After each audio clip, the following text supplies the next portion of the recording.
ओम शांति। आज प्यारे बाबा की अव्यक्त मुरली का सार, डेट 18/1/1976। टाइटल है समर्थी दिवस के रूप में स्मृति दिवस। सर्व आत्माओं के परम स्नेही शिव बाबा बोले। क्या बोले?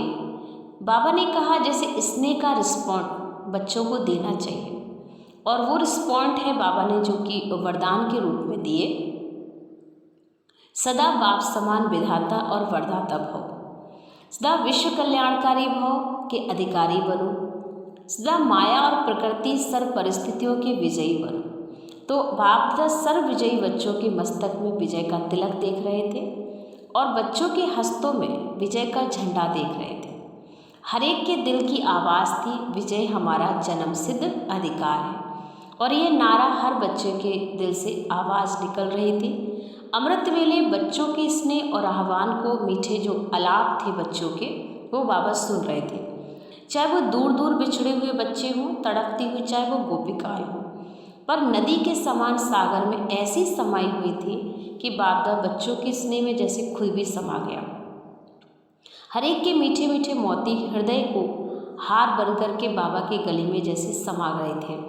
हर एक के भिन्न भिन्न संकल्प थे, वैरायटी मधुर साजों में बाबा को सुनाई दे रहे थे। अभी अभी चारों ओर बाप दादा की मालाएं अनेक बच्चों की जैसे कि डाल रखी थी। तो आज के स्मृति दिवस नहीं, हम इसे समर्थी दिवस कहेंगे, क्योंकि बच्चों को बाबा ने आते ही साथ जो कलश रखा, साकार द्वारा जो शक्तियाँ दी, तन मन धन सब कुछ विल कर दिया, वैसे ही साकार तन द्वारा साकार पाठ के अंतिम समय शक्ति सेना के विश्व कल्याण प्रति बिल पावर की। तो स्वयं सूक्ष्म वतनवासी बाबा बच्चों का निमित्त बना। अब बच्चों का काम है कि बच्चे भी बाप के इस कार्य में निमित्त बने।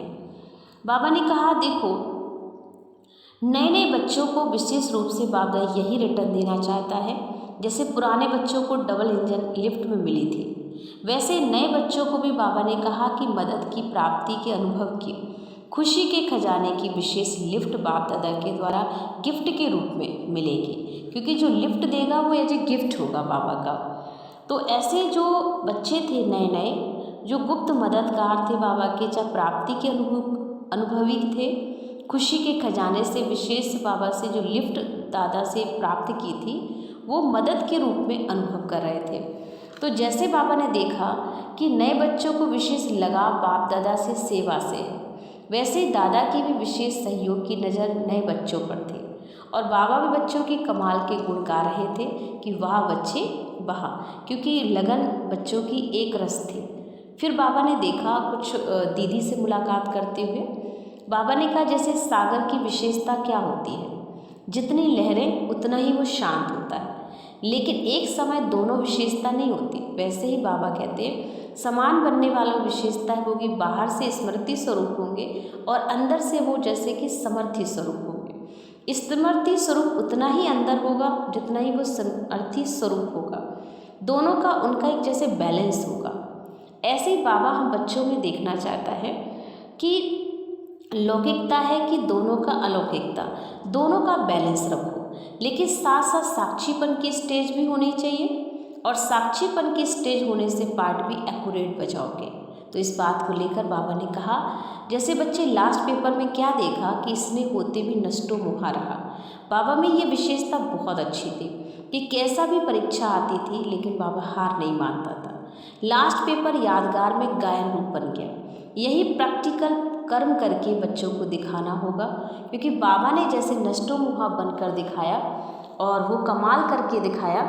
तो बाबा ने कहा जैसे एक तरफ स्नेह समाया हो, दूसरी तरफ बाबा ने कहा लास्ट हिसाब किताब सहन शक्ति भी समाप्त करना। तो समाना भी है और सहन भी करना होगा।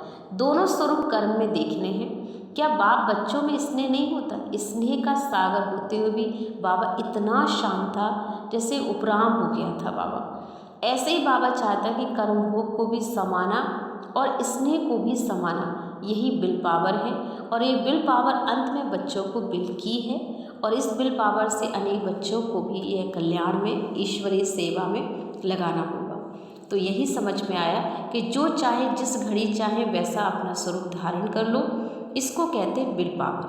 प्रेम स्वरूप भी क्या है कि शक्तिशाली जो स्थिति बाबा ने दी तो साथ साथ समाया भी हुआ रहे, यही हमारी अलौकिकता है। सिर्फ प्रेम स्वरूप बनना ही हमारी अलौकिकता नहीं है, ये लौकिकता है, पर हम प्रेम के साथ शक्ति रूप भी बन जाएं, यही हमारी अलौकिकता है। और बाबा ने ये काम करके बच्चों को दिखाया, इसलिए आज की वाणी से हमने यही सीखा, समर्थी अर्थात स्मृति और स्मृति अर्थात समर्थी। तो जब हम बाबा की स्मृतियों को याद करेंगे तो समर्थी हमें अवश्य प्राप्त होगी। ओम शांति, ओम शांति।